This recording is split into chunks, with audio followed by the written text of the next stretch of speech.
unu n'anya na azụ m unu ga-afụ onye isi ala Burkina Faso ma fụkwa onye isi ala Botswana.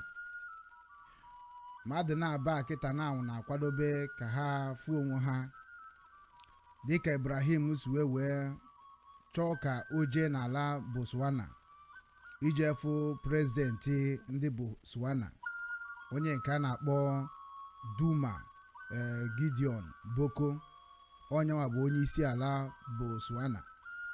And ya bụ nkata ha kpara n'igwe okwu na ọ bụ na Ibrahim Traore bụ onye isi ala Burkina Faso, na ọ bụrụ na ọ bịa n'ala Botswana na ife ha na-eji ịkpa bụ ihe gbasara mbịakọta ịdị n'otu nke Afrịka. Adịnya bụ isiokwu bụ na ha agaghị ekwezi ka ndị were Afrịka ka ndị ohu ka ha bịa na emefa ka ha si chọọ n'ala Afrịka. Na ihe a ga-akpa bụ ịgba mbọ fụ na ndị isi ala niile bụ ndị isi ala Afrịka na ha ga-ekunite n'ụla ka Afrịka, ndị isi ala Afrịka jiri aka ha na-echekwa ala Afrịka be nna ha. Maka na Afrịka jee na mba ọzọ na ha na-erubere ndị mba ahụ isi na-eso usoro iwu obodo ahụ.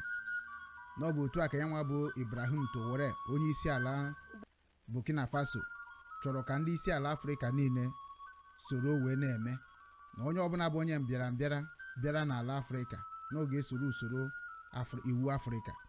Na onye bụ ihe Botswana onye isi ala kwetere na anya bịaba ka akpa ya akpa ma ka ọ ga-esi wee daba. Na anyị na-ejikwa ohere a wee na-agwakwa ụmụ Igbo na n'onu m dịka anyị na-ewetara n'asụsụ Igbo ka ọ si wee na-abịa Obinwannem Igbo TV, ka ị mara na ihe a na-ekwu okwu ya gbasakwara anyị nwa.